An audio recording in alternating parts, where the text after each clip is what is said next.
दो दो आत्माओं का कॉम्बिनेशन है। कौन कौन का? जिसे मैं बोल रहे हैं। ये वाणी किसे में बोली? दादा लेखराज ब्रह्मा में बोली ना। तो ब्रह्मा ने क्या समझा? कौन सा वेद? प्लास्टिक का जो बिल्ला होता है ना, 1-1.5 इंच का, उसमें त्रिमूर्ति एक तरफ बना हुआ है, दूसरी तरफ कृष्ण का या लक्ष्मी नारायण का चित्र बना हुआ था। तो वेद तो तुमको मिला ही हुआ है, सबको मिला हुआ है। अब सबको तो जो मिला हुआ है, वो सबको मिला हुआ है, वो तो स्थूल वेद की बात हुई। और जिस मुकर्रर रथ में बाप आते हैं, तो मुकर्रर रथधारी आत्मा क्या कहेगी? वो बैज बुद्ध रूपी पॉकेट में होना चाहिए कि वास्तव में वो त्रिमूर्ति का पार्ट बजाने वाली आत्माएं, जो भारत में आज भी उनकी यादगार में 3 शरीरधारियों का झंडा दिखाते हैं। क्या झंडा दिखाते हैं ना? तिरंगा झंडा, 3 रंग का झंडा। एक एकदम गुस्सैल तमो प्रधान लाल लाल, और दूसरा एकदम सफेद, और तीसरा हरा। हरा माने क्या? अरे विषय का रंग कैसा होता है? या तो हरा होता है, या तो नीला होता है, या तो काला होता है। तो हरा दिखाया हुआ है। हरा क्यों दिखाया? कहते कहावत है कि जो आदमी श्रावण के महीने में अंधा होता है, तो श्रावण के महीने में चारों ओर हरियाली हरियाली हो जाती है। जो पहाड़ एकदम सूखे होते हैं ना, माउंट आबू जैसे पहाड़ गर्मियों में एकदम सूख जाते हैं, तो एकदम हरियाली हो जाती है। और सो हरियाली के टाइम में कोई अंधा हो जाए अंत समय में तो फिर उसे क्या दिखाई पड़ता है? हर जगह अंधा ही अंधा दिखाई, वो हरा हरा दिखाई पड़ता है।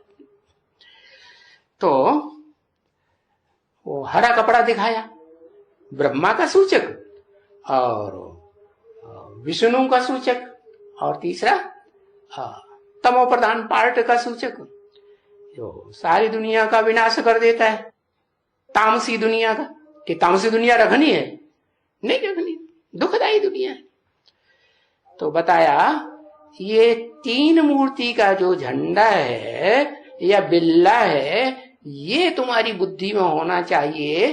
कोई बैज उसको जेब के बाहर लटकाने की, दूसरों को दिखाने की बात नहीं है। दिखावा करने की बात है।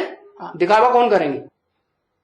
दिखावा वो करेंगे जो दादा लेखराज ब्रह्मा क्रिश्चियंस को फॉलो करने वाली आत्मा है। दिखावा वालों को तो वो उनके फॉलोअर्स होंगे तो फॉलो करेंगे। तुम बच्चों को फॉलो करना है, ये बैज लगाना बाहर पॉकेट में। अरे नहीं, बुद्ध रूपी पॉकेट में ये बैज पड़ा रहे। क्या कि वास्तव में अब संसार के सामने, सारी दुनिया के सामने ये 3 मूर्तियां, झंडा कहो बैज कहो, कैसे प्रत्यक्ष होने वाली है। ब्रह्मा का पार्ट किसका है?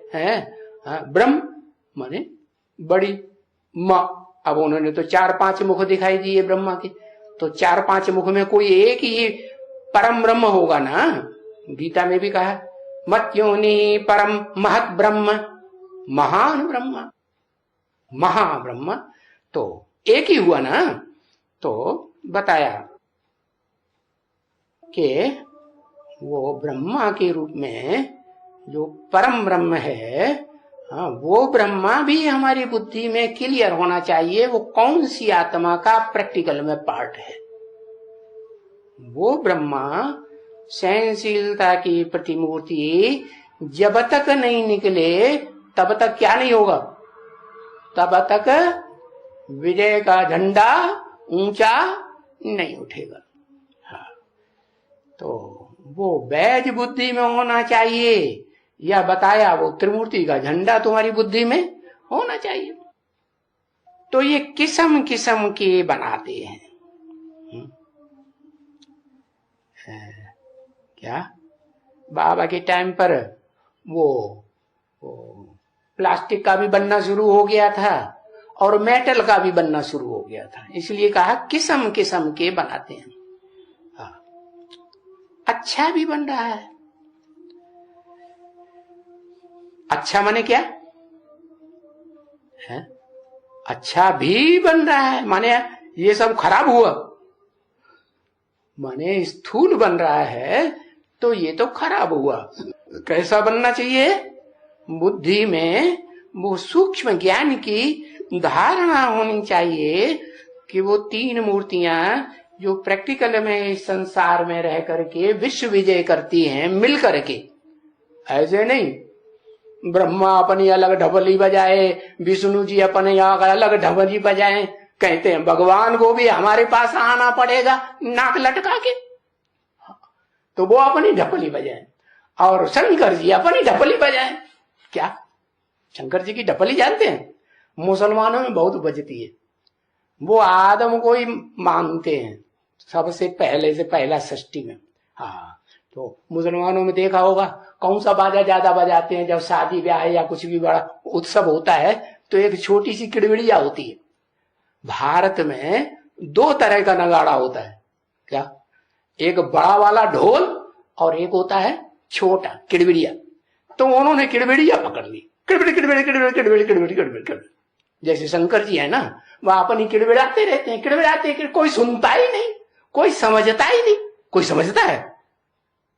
कोई नहीं समझता। हाँ, तो सबको संशय आता रहता है ये भक्ति मार्ग में सांप बिच्छू ढूंढने वाला इसके पास कौन जाएगा और कौन इसके पास रहेगा? बेचारी पार्वती खुद डरती रहती है, कहीं सांप हमारे मार न दे, काट न ले, हाँ काली हो जाऊंगी। तो बोला अच्छे भी बन रहे हैं। क्या? बैल अच्छे भी बने, अच्छे भी बने। हाँ, अच्छे भी बन रहे हैं का मतलब वो चैतन्य चित्र भी तैयार हो रहे हैं। तो उस समय तैयार हो रहे थे। कौन? नाम लिखो, कौन तैयार हो रहा था उन चैतन्य चित्रों में से? तीन में से त्रिमूर्ति के झंडे में से है विष्णु तैयार होता। विष्णु तो आदमी कहा जाता है। विष्णु देवता होता है, देवता के रूप में ज्यादा दिखाते हैं विष्णु, और उसको स्त्री के रूप में दिखाएंगे तो कहीं वैष्णवी देवी, वैष्णवी देवी नाम रखते हैं, विष्णु नाम थोड़ा ही रखते हैं। हाँ, तो विष्णु है वो दो के कॉम्बिनेशन की यादगार है। क्या? दो भुजाएं पुरुष की, दो भुजाएं स्त्री की, और दोनों मिलकर के चार भुजाएं बनती हैं, तो उनको विष्णु कहा जाता है। उन्होंने कोई स्थूल भुजाएं समझ ली भक्ति मार्ग में। अब स्थूल भुजाओं की बात नहीं है, भुजाएं तो वास्तव में मददगार होती हैं और दो तरह की होती हैं, लेफ्टिस्ट और राइटियस। तो राइटियस दो भुजाएं और लेफ्टिस्ट दो भुजाएं। तो राइटियस दो भुजाएं वो ब्रह्मा के दो मुख, और लेफ्टिस्ट दो भुजाएं वो भी ब्रह्मा के दो मुख। चार मुखी ब्रह्मा दिखाते हैं ना, तो चारों मुखी ब्रह्मा चार भुजाओं के रूप में दिखाते हैं। और एक जो है परम ब्रह्म वो फिर ऊर्ध्वमुखी ब्रह्मा है। तो वो जो परम ब्रह्म है उसके आर्डर पर सब ब्रह्मा नामधारियों को चलना पड़े या नहीं चलना पड़े? परिवार में किसी पुरुष को 4-5 अम्माएं हो, जैसे इस्लामियों में 4-5 शादी कर लेते हैं, तो जो बड़ी होगी उसके कंट्रोल में चलना पड़ेगी नहीं? हाँ, चलना, कम से कम भारत में तो यही परंपरा है। क्या? हाँ, तो ये तीन मूर्तियों का बिल्ला कहो, बैग कहो, या ये विजय दिलाने वाला झंडा कहो, शरीर रूपी कपड़ों का ये बन रहा है। तो ये सदैव तुम्हारे पास में होना चाहिए। क्या? पास में होना चाहिए। इसलिए पास में होना चाहिए माने जेब के ऊपर पड़ा रहे तो पास, या मन के अंदर मनन चिंतन मंथन में चलता रहे तो पास। ज्यादा पास कौन हुआ? हाँ, मनन चिंतन मंथन में चलता है तो खुद समझेंगे, है तो समझाने के लिए सहज हो जाएगा। कहीं भी हो, ट्रेन में बैठे हो, है फोर व्हीलर में बैठे हो, बैलगाड़ी में बैठे हो, कहां भी शादी में जाओ, है मुरादी में जाओ मुरादी भी नाम ले दिया, ये अपना बैज पहन करके जाओ। बुद्ध रूपी पॉकेट में पहनो तो अच्छा बैज कहा जाएगा, नहीं तो जो तुम्हारी कुर्ते की या जो जेब है कमीज की उसमें बाहर लटका लो, तो पहन करके जाओ।